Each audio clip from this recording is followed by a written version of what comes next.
Joining us now, great pleasure, Senate Majority Leader Mr. John Thune of the great state of South Dakota. Senator Thune, Leader Thune, thank you for coming on. I want to get to the shutdown in a minute, sir, but this insurrection stuff with states and the cities, and unfortunately in Chicago there may have been a problem with the cops, but the Democratic Party is on the wrong side of every single issue. I hate to be overly partisan, but that's who it is. It's the wrong side of the issue, and I thought we had learned, Senator, that federal law always supersedes local law, and that these local judges have no reason, no right to stop President Trump in his public safety, law and order agenda. I don't understand this, sir. Yeah, well, you had it right, Larry, and Alexander Hamilton was prescient yes. in how he addressed this. But what do all these states and all these cities have in common? They're all run by blue state governors, blue state mayors, who, as you point out, I mean, there is an anti-law enforcement bias in the Democrat Party, and it's part of the anti-Trump left-wing special interest movement out there who wants to oppose anything that President Trump is for. And President Trump, rightly, is for law enforcement and keeping people in communities and in their state safe. So this is a no-brainer, obviously, but I think the Democrats, to your point, are absolutely on the wrong side of this politically, and I think I think in the end they're going to pay a price for that. But they seem insistent on opposing Trump no matter what the issue is. You know, I want to get on to the shutdown and so forth, but we have learned through court cases, Supreme Court cases, lower court cases, federal law supersedes local law. Sanctuary cities have no legal standing if the federal law says no, and Mr. Trump has been very clear about those federal laws. Moving the National Guard around should be a minor issue, for heaven's sakes. This is as old as the Republic. I mean, it's all politics is what I guess I'm saying. You're right, sir. It's about Democrats who want to just get in the way of every Trump initiative and try to stub his toe. But they're the ones who are stubbing their toe. The country wants law and order. The country wants public safety. More than anything else, and what the president is doing in some of these cities is protecting federal law enforcement officers, which he has every right to do under the law. And so it is. This is a clear issue, and I think it's an 80-20, probably a 90-10 issue with most Americans. But it's blue state mayors and blue state governors, some of whom obviously have national aspirations. Remember, these are people who want to run for president, so they've got to do everything they can to oppose President Trump. But they are flat wrong on this, and I think hopefully the American people are going to let them know that. All right, so the shutdown stalemate continues. Democrats keep voting against the continuing resolution. You know, I'll just ask you, I repeated it from an interview last week with Speaker Mike Johnson. You've got a CR.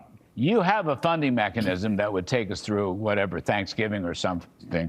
The Democrats are opposing this, and I think that gives the GOP the high ground in this debate. It's not like other shutdown situations. You already got it. You've said here, we'll talk about other stuff later, but we don't want to. It's the Democrats who seem to be in favor of the shutdown.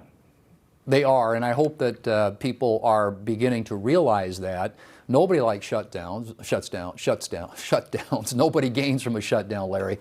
But the truth is, in this case, we've put before them something they voted for 13 times when Biden was president and when the Democrats had the majority in the Senate, a short-term funding resolution to keep the government open while we consider, in this case, other appropriations bills to fund the government for the full year. This is very straightforward, but they have decided to hijack it and make it about everything else on their agenda, most of which is all new spending, $1.5 trillion in new spending, making healthcare, free healthcare available to non-citizens.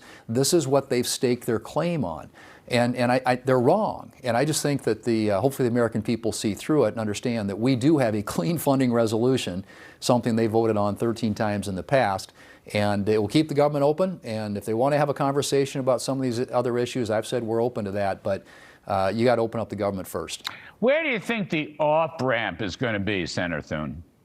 Well, I mean, I think in the end it's going to come from outside of the leadership ranks. The leadership is putting enormous amount of pressure on the rank-and-file Democrats in the Senate, as are all these outside groups. I mean, these guys, anybody that's talking about working with Republicans or voting to keep the government open are just getting bludgeoned and bullied by these outside groups and their leadership. So, but in the end, I think when the impact of this shutdown starts really being felt I believe there are some Democrats who are going to say, you know, this isn't a good position for us to be in, and come and work with us to keep the government open. And then we promised them, we've told them that we'll have a conversation about some of these things, like the the ACA tax credits, although that in and of itself is another issue that the Democrats created because they put the expiration date in place.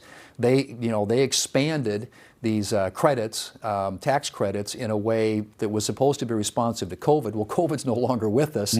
So this is a problem of their own making, and now they want us to bail them out of this mess. But we're not going to have that conversation until the government gets opened up. I mean, emergency room payments for illegals is part of it. Allowing this phony state funding mechanisms where they raise taxes in order to get more federal money for Medicaid. Medicaid has exploded.